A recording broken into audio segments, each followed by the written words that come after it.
What other dollar you murder for? Is that the one fighting for your... Localisation. Vous savez qu'il y a eu la semaine. Je suis intervenue à la télévision il y a 10 jours à ce sujet.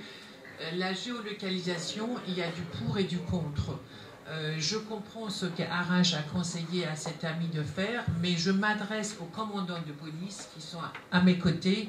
Il faut savoir que, par exemple, lorsqu'un enfant disparaît, on n'a que 2 ou 3 heures pour pouvoir géolocaliser l'enfant et espérer la retrouver vivante.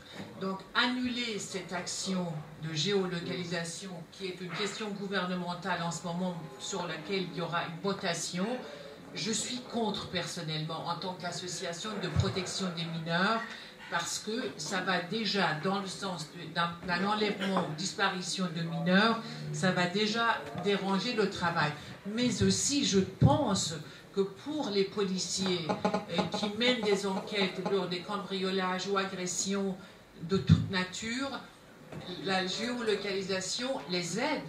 Prochainement, dans la loi, ce n'est pas d'empêcher la géolocalisation des portables notamment, c'est de mettre ça sous la tutelle d'un juge d'instruction. C'est-à-dire qu'avant, nous avions un pouvoir d'investigation, en quelque sorte, d'initiative, pour pouvoir aller rechercher de la délinquance dans certains secteurs, par exemple celui du banditisme. On estimait qu'une bande était en train de travailler sur un secteur, ils allaient faire des braquages de banque, des choses comme ça. On avait réussi à avoir leur numéro de portable, et bien à ce moment-là, on allait géolocaliser d'initiative, en fait, ces gens-là, pour essayer d'éviter d'être derrière eux, tout simplement. Il valait mieux les suivre à distance avec leur téléphone.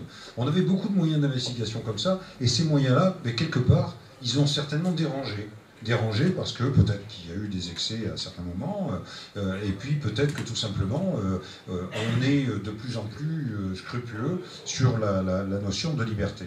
Donc du coup, on veut mettre une tutelle systématique d'un juge d'instruction pour l'ensemble de ces moyens d'investigation. Alors ça va prendre bien sûr du temps pour pouvoir saisir un juge, que celui-ci donne l'autorisation et que les policiers du coup puissent profiter d'occasion, d'opportunité pour pouvoir effectuer leurs enquêtes correctement. Et quelque part, ça va bien sûr démotiver aussi.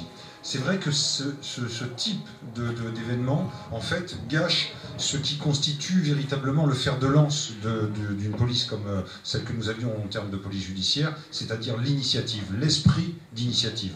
Aujourd'hui, s'il faut demander l'autorisation pour tout, eh bien à ce moment-là, on attendra que les juges, quelque part, daignent bien s'intéresser à des affaires, parce qu'ils sont, n'oublions pas une chose, ils sont submergés de dossiers.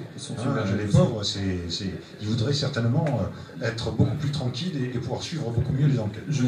Exactement, d'autant plus que ces freins ne sont pas imposés aux sociétés privées qui peuvent tout à fait faire de la géolocalisation. Je crois qu'on est en train de marcher sur la tête, si vous me permettez l'expression. La géolocalisation, elle sert non seulement à localiser des victimes, notamment des disparitions d'enfants, dans le cas du flagrant délit, dans le cas de l'enquête préliminaire, mais elle sert aussi à localiser des criminels.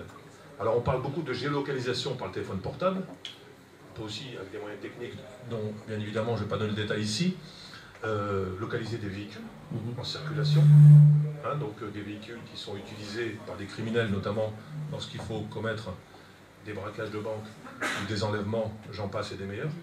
Donc effectivement, cette décision de la Cour de cassation, plus la circulaire que la garde des Sceaux a rédigée, va empêcher 90% des enquêtes actuelles qui sont faites dans le cas de flagrance ou l'enquête préliminaire, va empêcher les policiers de faire de la géolocalisation. Pour rebondir sur ce que disait mon collègue, il faut savoir que les enquêtes de police qui font l'objet d'une instruction, c'est à peine 5%. Donc ça veut dire que la très grande majorité des enquêtes ne pourront pas faire l'objet de géolocalisation. Je crois que notre syndicat a écrit non seulement au ministre de l'Intérieur, mais également à la garde des Sceaux pour la sensibiliser sur ces nouveaux freins qu'on vient de nous mettre, malheureusement au détriment des victimes, et ça on peut le déplorer.